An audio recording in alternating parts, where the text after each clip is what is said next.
Por favor, em Apocalipse, capítulo 3, a partir do versículo 7. Nós vamos dar sequência aos sermões que vimos expondo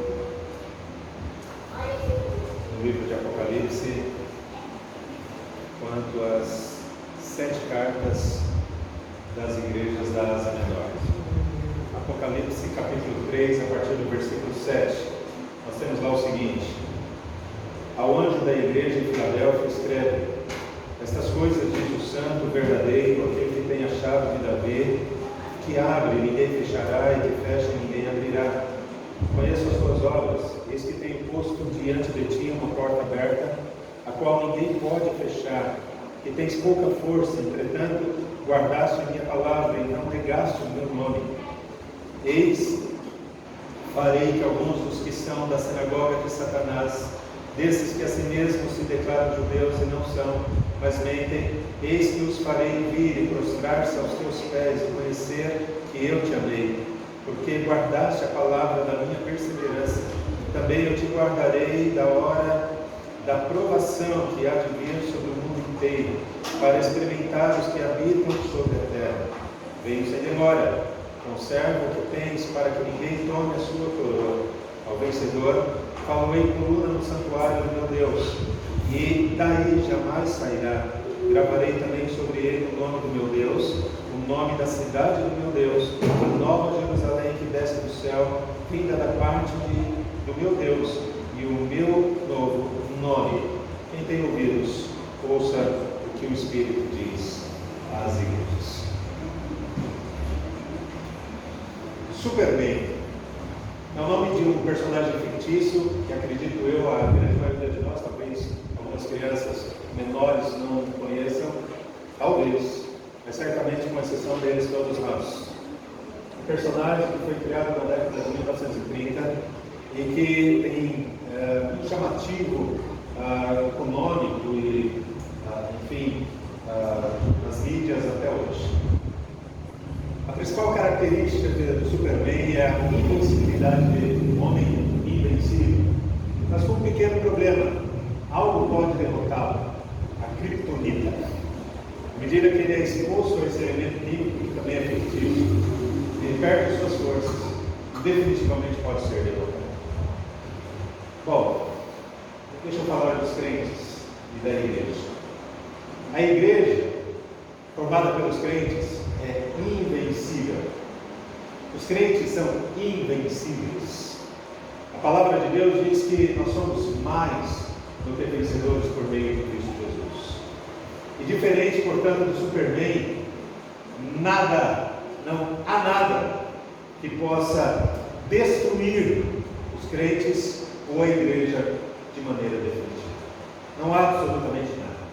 Mateus capítulo 16, versículo 18 diz que as portas do inferno não prevalecerão contra a igreja do Senhor. E a igreja somos nós.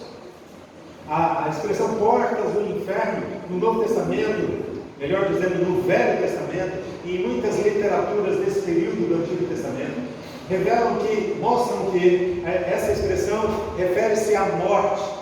E, portanto, a ideia é que a morte não prevalece contra a igreja, não prevalece contra os crentes. A morte foi vencida por Jesus e a igreja também vence. Portanto, não há absolutamente nada que possa vencer a igreja e os crentes. A igreja de Filadélfia foi uma igreja invencível. Veja, a cidade de Filadélfia ficava no interior da Ásia Menor, a semelhança, obviamente, das outras cidades que estamos estudando. Uma cidade que foi fundada em cerca de 140, no ano 140 a.C., possivelmente de colonos que vieram lá da cidade ou da região de Pérgamo, num período onde um homem chamado Átalo II era o rei ali da região. Esse Átalo II tinha um irmão muito querido dele, e publicamente era conhecida a história do amor tão grande que Átalo tinha por esse irmão. Um amor público que trouxe a Átalo II o seguinte apelido. Ele ficou conhecido como Filadelfos. Filadélfios. Filadélfios, que em grego significa amar o seu irmão. Átalo II gostou tanto desse apelido que colocou o nome na cidade. Daí Filadélfia, amor fraternal. Portanto, a cidade tem o seu nome nessa origem histórica de Átalo II. Mas veja, era uma cidade mergulhada na idolatria, com dois destaques. Havia o culto ao imperador e havia o culto ao deus Dionísio. Dionísio era o deus do vinho. Isso se justifica porque ali na região havia muitas plantações de uva e produção de vinho. E portanto, Dionísio, o deus do vinho, era adorado exatamente aqui, ali naquela cidade. Mas não apenas havia o culto ao imperador ou a Dionísio, havia também cultos a uma centena de outros deuses ali em Filadélfia. Tanto que Filadélfia ficou conhecida como a pequena Atenas, dada ao número de deuses que existia naquela cidade. A semelhança de Atenas, que também tinha uma característica igual. A igreja cristã que estava inserida ali em Filadélfia era possivelmente a menor de todas as 7 igrejas que nós estamos estudando. O texto, no versículo 3, diz que é uma igreja que tinha pouca força. Essa expressão talvez dissesse ao fato de ser uma comunidade pequena ali, com poucos membros, com pouca influência ali na cidade. Agora, eu trago aqui um destaque. Era uma igreja que, apesar disso, de ser pequena, de ter pouca força, como o texto diz, era uma igreja que, aos olhos de Deus, era considerada fiel. E, portanto, tinha um destaque importante. O que nós aprendemos, meus irmãos, com a igreja de Filadélfia? Com essa carta que é escrita a essa comunidade? Eu destaco aqui algumas expressões que talvez, do ponto de vista didático, seja mais fácil de guardarmos na nossa memória aquilo que temos como condições ou possibilidade de aprender. E a primeira expressão é essa: tributos, qualidades. Tributos ou qualidades de quem? No caso aqui, dessa carta de Jesus Cristo. E essas qualidades, esses atributos são apresentados logo aqui no versículo 7. Veja comigo. Estas coisas, no verso 7 está dizendo isso. Estas coisas diz. Quem é que diz? Jesus Cristo. Diz o santo, o verdadeiro e aquele que tem a chave de Davi. São qualidades e atributos apresentados aí a respeito de Jesus Cristo. Em primeiro lugar, Jesus Cristo é santo. Alguém que não tem manchas morais ou manchas espirituais. Uma santidade que dá origem à santidade da igreja. Afinal de contas, a igreja é o corpo de Cristo.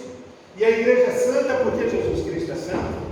Mas uma santidade que, a despeito da igreja ser santa, ela também revela um contraponto à própria igreja e aos membros dela.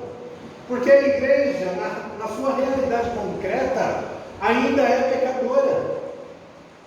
Aqueles que fazem parte da igreja pecam. E essa santidade de Jesus, essa pureza se contrasta ao fato dos membros serem pecadores, errarem, falharem, terem as suas manchas morais e espirituais eventualmente. Jesus Cristo é santo. É santo no seu caráter, é santo nas suas obras, é santo nos seus propósitos, é santo nos seus projetos. Jesus Cristo é santo. Mas a Bíblia diz aqui nesse versículo que Jesus também é verdadeiro. Jesus é a própria essência da verdade. Ele diz que Ele é a verdade, lá em João capítulo 14, versículo 6. Nesse sentido, Jesus é absolutamente confiável. E uma confiança que contrasta com aqueles que não são confiáveis. Por exemplo, alguns personagens que são mostrados e revelados aqui no versículo 9. O verso 9, em determinado momento, fala a respeito de pessoas que mentem. E a verdade é oposta à mentira. Verdade e mentira são duas coisas diametralmente opostas. E o versículo 9 diz de pessoas que se declaravam judeus e não são. Eles mentem. Essa expressão está literalmente aí no versículo 9. Jesus Cristo é aquele que, por ser verdadeiro, se mantém em pé as suas promessas. conforme Números 23. Ele, Deus, em Jesus, não é homem para que minta, nem filho de homem para que se arrependa. Ele tendo prometido, ele fará, tendo falado, ele cumprirá. Em Jesus, meus irmãos, está a origem do verdadeiro Evangelho também. Um Evangelho que se contrasta com o falso Evangelho, o Evangelho dos filhos do diabo. E esse contraste, meus irmãos, é revelado também aqui no versículo 10, a partir da expressão vocês. E quem são vocês aqui? O líder da igreja, o anjo da igreja de Filadélfia e um grupo específico dentro daquela igreja. O texto diz: vocês guardaram a palavra. Que palavra era essa? A palavra verdadeira, a palavra da verdade, em contraste com a falsa palavra, com a palavra que se originava das trevas. Veja, meus irmãos, a última expressão aí que diz respeito a Jesus, diz que ele tem a chave de Davi. Para que nós entendamos isso, meus irmãos, é preciso recorrermos a Isaías 22, onde lá nós encontramos um homem chamado Sibna, que era ali, em outras palavras, talvez o prefeito, o mordomo, o cuidador da cidade de Jerusalém no período do reinado de Ezequias. Ocorre que de Sibna é tirada as chaves que tinha nas mãos dele da cidade de Jerusalém, que era justamente a cidade de Davi. Essas chaves que estavam na mão de Sibna passam para as mãos de um outro cuidador, de um outro prefeito ali, de um outro mordomo, um homem chamado Eliaquim. Com esse contexto, João escreve isso aqui. E ele diz que Jesus tem a chave, ele tem a chave de Davi. Ele tem a chave de Davi. O que isso quer dizer, meus irmãos? A chave de Davi aqui era símbolo de autoridade e poder. Autoridade e poder para controlar todos os bens materiais. Sibna, e depois ele aqui era, entre outras coisas, o tesoureiro da cidade. Era ele que cuidava de tudo do ponto de vista material ali na cidade. Sibna e ele aqui, posteriormente, eram aqueles que cuidavam também da entrada e saída das pessoas. Eles tinham a chave da cidade de Davi, Jerusalém. Portanto, era símbolo a chave de Davi era símbolo de autoridade e poder para controlar todos os bens materiais, para controlar inclusive a entrada e saída dos moradores. O texto então está afirmando que Jesus tem essa chave em suas mãos, e isso significa, agora olha para mim, que Jesus Cristo tem um controle sobre todas as coisas, materiais e espirituais. Jesus é soberano, e dentro da sua soberania ele pode fazer o que quer, com quem quer, quando quer, como quer, porque ele é dono dessas coisas, ele é soberano, ele quem decide tudo por todos, e as suas decisões são incontestáveis. Ele tem poder e autoridade sobre tudo e sobre todos.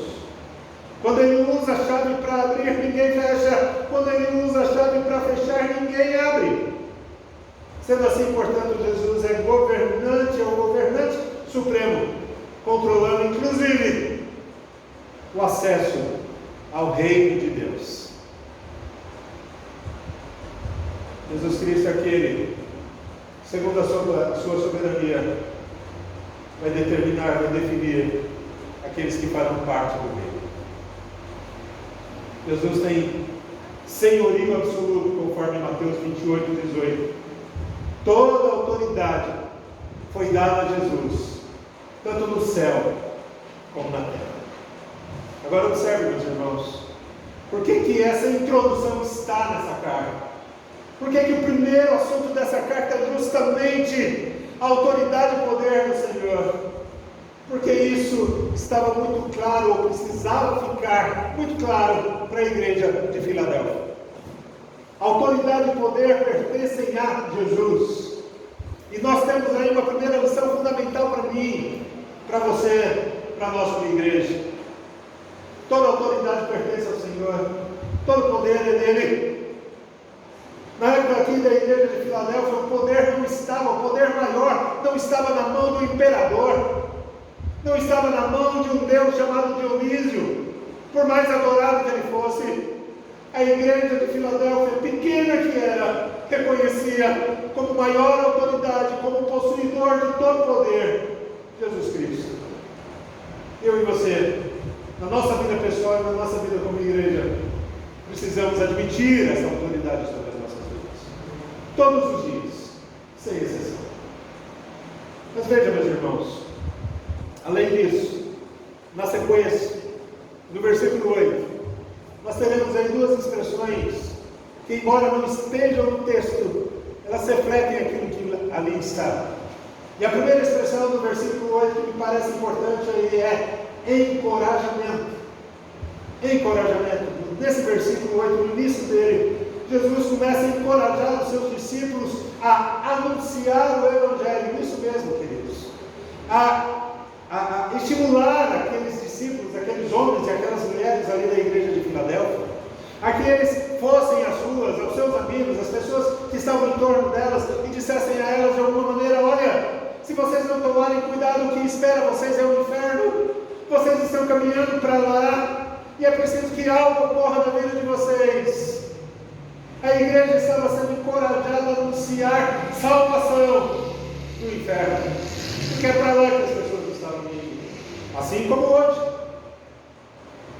A igreja estava sendo estimulada a isso. Jesus diz o seguinte, no verso 8: eis que tenho posto diante de ti uma porta aberta, a qual ninguém pode fechar. A expressão porta aberta aí, meus irmãos e irmãs, se refere às oportunidades dadas por Deus para se pregar o Evangelho neste mundo. Portas abertas. Mateus 7, verso 13 e 14, eu faço uma paráfrase aqui, para encurtar os dois versículos, e digo o seguinte: Jesus diz lá: entrai pela porta que dá acesso à vida. Entrai pela porta que dá acesso à vida. A igreja Deus dá à igreja essa oportunidade de dar oportunidade àqueles que não conhecem a Jesus. Jesus Cristo abre portas para a igreja do Senhor. São as oportunidades missionárias, oportunidades de salvação oferecidas aos homens. Inclusive, essa expressão porta é frequentemente utilizada no Novo Testamento, meus irmãos, sempre significando oportunidade. Eu cito aqui 4 textos. Atos, capítulo 14, versículo 17, diz lá: reunida a igreja, relataram quantas coisas fizeram Deus, como eles e como abriram gentios a porta da fé. A porta da fé. 1 Coríntios 16, 9: uma porta grande e oportuna para o trabalho se me abriu. 2 Coríntios 2, 12: quando cheguei a Troade para pregar o Evangelho de Cristo, uma porta se me abriu do Senhor. E finalmente Colossenses 4, 3: suplicai para que Deus nos abra a porta à palavra, a fim de falarmos do mistério de Cristo. Veja, meus irmãos, o Senhor garante as oportunidades. É preciso aproveitá-las. É preciso aproveitar as portas que Deus abre na pregação do Evangelho, que muitas vezes ocorrem diariamente, quase todos os dias. Pregar o Evangelho é algo que Deus nos dá para fazer. Afinal de contas, aquele que sabe que deve fazer o bem, diz Tiago, e o bem nesse caso aqui é pregar o Evangelho, aquele que sabe fazer o bem e não faz, nisso está pecando. Jesus aqui, meus irmãos, encoraja os seus discípulos a fazerem aquilo para o qual eles foram chamados: glorificar a Deus, anunciando o Evangelho da cruz. Glorificar a Deus anunciando o Evangelho da cruz. Mas no mesmo versículo, meus irmãos, nós temos uma outra expressão que nos chama a atenção, que eu coloco aqui: virtudes. Virtudes. Nesse versículo 8, na continuação dele, Jesus mostra que com conhece os pontos positivos daquela igreja. Jesus aponta esses pontos, e eles são 3 aqui. É uma igreja forte aos olhos de Deus, é uma igreja guardiã da sua palavra, e é uma igreja confiável. Veja a parte final do versículo 8: tens pouca força, entretanto, guardaste a minha palavra e não negaste o meu nome. Era uma igreja frágil aos olhos do mundo, é verdade. O texto diz aqui que eles tinham pouca força, uma igreja com pouca força. Mas atenção, era forte aos olhos de Deus. Possivelmente aquela igreja era pequena e sem muita influência, aparentemente na política ou na vida social da cidade. No entanto, olhe para mim agora, Deus nunca chama aqueles que estão cheios de si, confiantes em si mesmos, orgulhosos. Deus não chama essas pessoas, Deus chama aqueles que estão absolutamente conscientes das suas limitações, das suas fraquezas. Você possivelmente vai se lembrar Paulo dizendo assim: quando eu estou fraco, é a hora que eu estou forte. Veja, meus irmãos, quando aceitamos as nossas fraquezas e as nossas limitações, é justamente o momento em que estamos prontos para sermos usados por Deus. Mas além disso, de ser uma igreja forte aos olhos de Deus, também era uma igreja que guardava a palavra do Senhor. Guardasse a minha palavra, diz o versículo 8 no final, e no início do versículo 10 você tem uma expressão parecida. Aquela igreja, meus queridos, tinha passado por grandes dificuldades ali, especialmente por perseguição por parte de judeus esses que estavam dentro da própria igreja. Mas apesar dessas perseguições, eles se manteram fiéis, eles foram perseverantes e constantes em guardar a palavra verdadeira do Senhor. Eles não se desviaram da fé, eles guardaram o bom depósito, eles mantiveram a verdade como verdade e não se desviaram disso, não negociaram a verdade, ainda que poucos, ainda que uma pequena igreja, mas ela não se deixou levar pela tentação de modificar as verdades bíblicas para se adaptar ao meio, para se conformar com o mundo. Lembra-se do que Paulo diz lá em Romanos capítulo 12, versículo 2: e não vos conformeis com este mundo, não se amoldeis a ele. É preciso vencer a tentação de ser igual ao mundo, e essa igreja fez isso, guardando a palavra. Ela foi guardiã das Escrituras Sagradas. Mas finalmente foi uma igreja confiável. O texto diz que eles não negaram o nome de Jesus, eles foram fiéis até o fim. Até o fim. Foi uma igreja pressionada a negar o nome de Jesus Cristo, culto ao imperador, culto a Dionísio, muitos outros cultos, mas a igreja permaneceu fiel e não negou o nome do Senhor. Nós também, meus queridos, nós não podemos negar o nome de Jesus Cristo em qualquer circunstância que seja, ainda que a pressão seja enorme, nós não podemos fazer isso. Até porque, meus irmãos, Jesus diz lá em Mateus capítulo 10 o seguinte: aquele que me confessar diante dos homens, eu o confessarei diante do meu Pai. Mas atenção, aquele que me negar diante dos homens, eu também o negarei diante do meu Pai. Na sequência, meus irmãos, nós temos promessas, qualidades, atributos de Jesus, encorajamento, virtudes, mas também promessas. E a primeira promessa está no versículo 8 novamente: uma porta aberta a qual ninguém pode fechar. Já fizemos referência aqui ao fato de que a expressão porta aberta tem caráter missionário, a pregação do Evangelho, as oportunidades que Deus dá. Agora observe, a igreja sempre terá oportunidades para a pregação do Evangelho, sempre terá. Porque as portas são abertas por quem? Por Jesus. Portas sempre são abertas para a igreja fazer o seu trabalho. As oportunidades são dadas por Deus com frequência aos crentes, para que esses crentes cumpram a sua missão, a missão do ID, ide e pregai o Evangelho. E aí pelo menos duas implicações muito objetivas. A primeira delas é que pregar o Evangelho é um privilégio dado à igreja.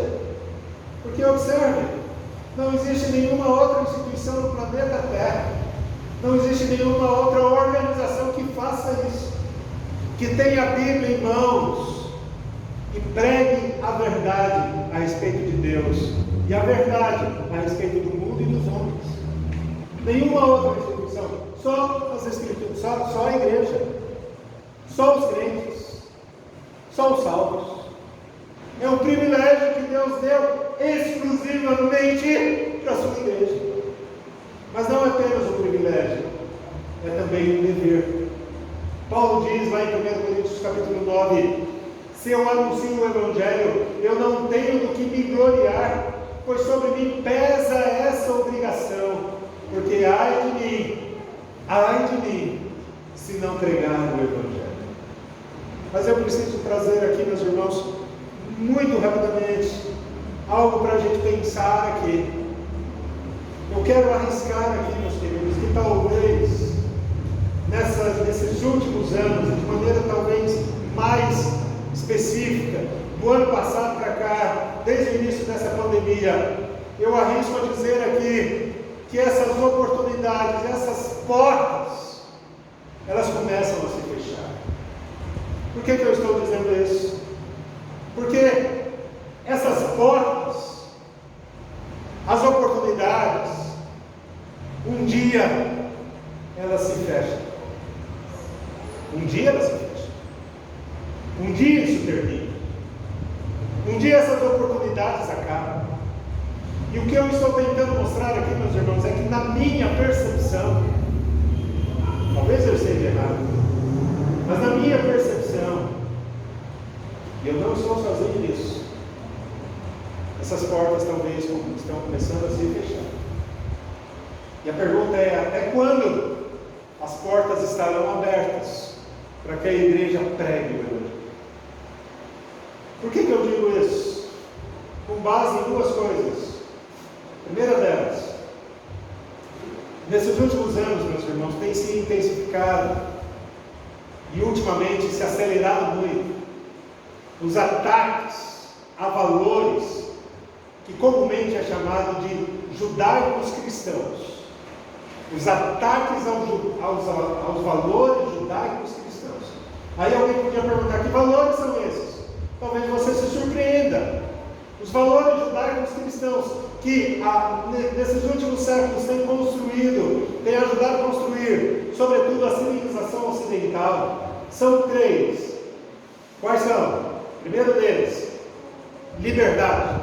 Segundo, família. Terceiro, fé. Um articulista escreveu um artigo em maio de 2019, portanto alguns meses antes de começar a pandemia, e ele escreveu exatamente assim, parte do artigo, dizendo o seguinte, lá na Gazeta do Povo: os valores judaicos cristãos, liberdade, família e fé, ajudaram a fornecer a estrutura para os benefícios que colhemos hoje. São os alicerces da civilização ocidental, mas esses princípios vêm sofrendo uma lenta erosão, deixando os ocidentais vulneráveis a um colapso catastrófico. Hoje, mesmo nos valores mais básicos, a liberdade de expressão está sob ataque e ameaçado pela tirania da tolerância, uma forma de, na prática, calar aqueles que não se submetem à cartilha do politicamente correto. E o que é o politicamente correto? É aquilo que, pessoalmente, é um conceito meu. Politicamente correto é aquilo que talvez possa se definir como a legalidade da prática hipócrita.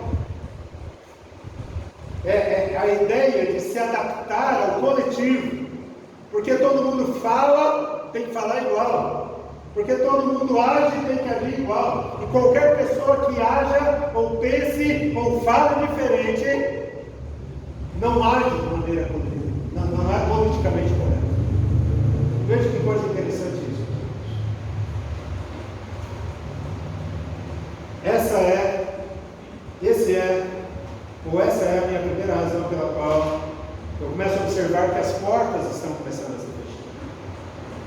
Os ataques a esses três valores são claríssimos. Liberdade começando a ser tolhida, ainda que de maneira subjetiva e subliminar. Os ataques à família, isso está mais do que claro, e o ataque à fé. Mas há um segundo argumento que eu coloco aqui. Observe com cuidado o avanço da cultura da corrupção, o avanço da cultura da imoralidade, sobretudo sexual. O avanço do valor ao individualismo em detrimento do bem comum. O que vale é o que eu penso, o que eu gosto, o que eu tenho prazer, em detrimento da coletividade. E mais ainda, a centralidade no humano, ao mesmo tempo que Deus vem sendo expulso do cotidiano das pessoas. Expulso. Recentemente, houve uma determinação aqui do Supremo Tribunal Federal, e eu vou ficar apenas com esse exemplo, eu teria vários. Uma determinação do Supremo Tribunal Federal, da ministra Carmen Lúcia, a informação que eu tive hoje foi que foi derrubado, mas a tentativa estava lá.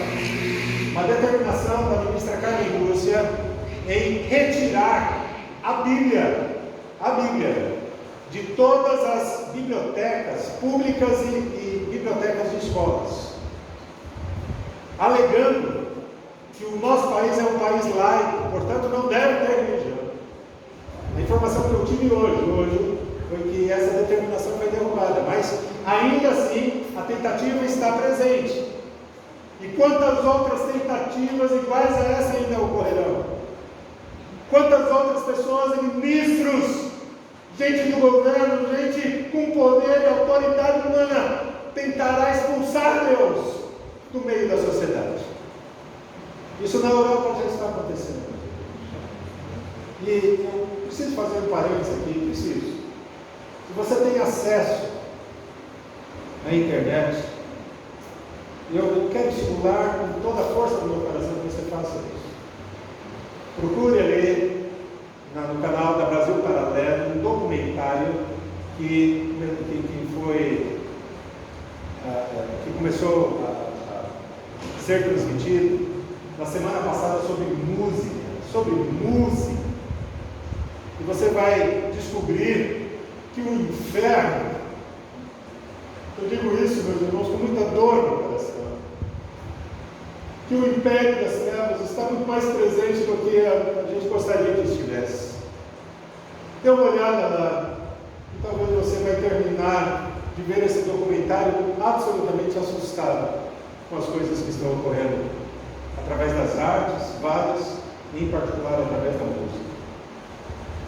Veja, mas nós precisamos caminhar para o fim. Veja, a primeira promessa é as oportunidades da pregação do Evangelho. Deus nos dá essas oportunidades, ainda que talvez essas oportunidades estejam terminando, mas essas oportunidades essas oportunidades continuam. Isso é uma promessa do Senhor. Mas também a promessa no versículo 9, rapidamente vamos caminhar para o fim. No versículo 9, a promessa de Deus honrar a sua igreja diante dos seus inimigos. O verso 9 diz: eis farei que alguns dos que são da sinagoga de Satanás, desses que mantêm, desses que mentem, os farei vir e prostrar-se aos teus pés e conhecer que eu te amei. A promessa aqui, resumidamente, é essa: que aqueles que são inimigos, claros, do Senhor, abertamente inimigos, esses serão humilhados diante da igreja, diante daqueles que são do Senhor. Uma terceira promessa está lá no versículo 10, a promessa de livramento. No meio do versículo é dito o seguinte: eu te guardarei da hora da provação que há de vir. Veja, meus irmãos, que o versículo não está dizendo de um livramento, de um socorro na hora, mas é um socorro da hora. Guardar da hora. livrar da hora. O texto aponta, meus irmãos, mais do que uma promessa de guardar, de consolar, de confortar, de animar em meio às dificuldades, aos problemas. A promessa aqui, meus irmãos, é de livrar a igreja desse período de catástrofe moral e espiritual. Deus está prometendo tirar a igreja de um período de sofrimento terrível que o mundo vai passar. Não sei como isso vai acontecer, mas o texto está mostrando e apontando promessa de livramento do sofrimento terrível que ocorrerá nesse mundo, mesmo. E finalmente, a promessa de um retorno breve veio sem demora, diz o versículo 11. Com isso, com essas palavras, a igreja é encorajada a permanecer firme e fiel. Jesus está dizendo: fiquem tranquilos, eu volto, e volto em breve. Eu volto em breve. Eu até faço um parênteses aqui de breve, meus irmãos.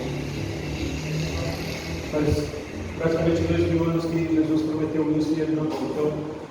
Mas veja que coisa interessante, quando nós olhamos para o tempo, a gente vê que o tempo passa tão rápido. Não é isso que nós comentamos às vezes em ofícios fúnebres. Alguém que Deus leva com 60, 70, 80 anos, e a gente diz: olha como passou rápido. O tempo é breve. E Jesus está dizendo: eu volto em breve, porque o tempo é breve. O tempo passa rápido. Jesus voltará. Ele volta logo. Ele volta logo. E por isso eu e você podemos ter a confiança de que Ele não nos deixará órfãos. Ele volta. Vamos terminar. Essa carta termina como as outras, fazendo uma promessa e também uma exortação.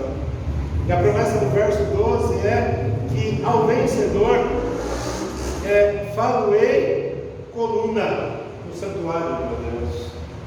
As colunas da verdadeira igreja de Deus, meus irmãos, jamais serão destruídas. E as colunas somos nós.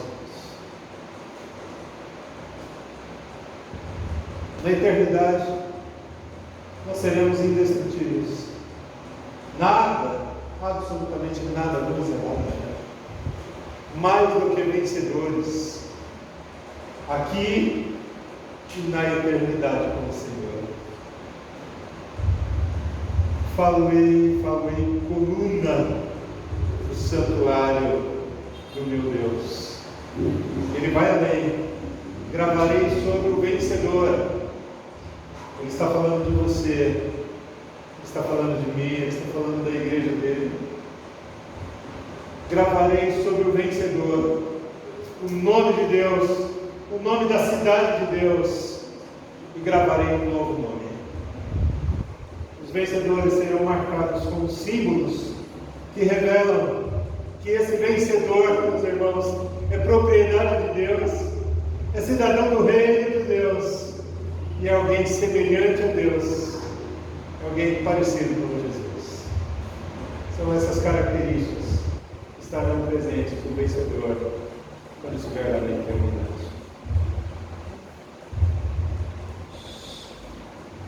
Tudo isso bem diferente daquilo que é o Superman. O Superman tem cara de invencível, mas ele pode ser derrotado. A igreja, os crentes, não apenas tem cara de invencível, é invencível e será assim por toda a eternidade. Somos mais vencedores, somos mais do que vencedores por meio de Cristo Jesus. Quem tem ouvidos, ouça. Portanto, quem entendeu a mensagem da carta, coloque em prática, hoje mesmo, aquilo que entendeu e que compreende. Que Deus nos abençoe, que Deus nos guarde, que Deus nos faça viver.